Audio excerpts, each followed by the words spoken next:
Чем заняться на рыбалке, пока не клюет. Можно покормить пчелку.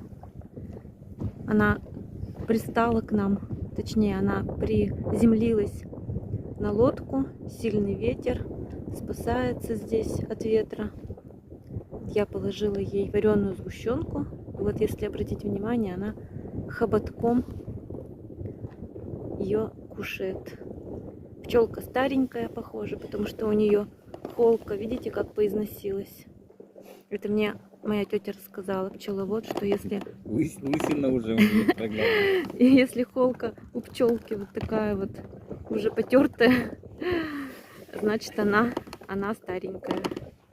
Сейчас она покушает и полетит к себе домой, чтобы, наверное, умереть в кругу семьи. А может, еще полетает. Кушай, давай, кушай.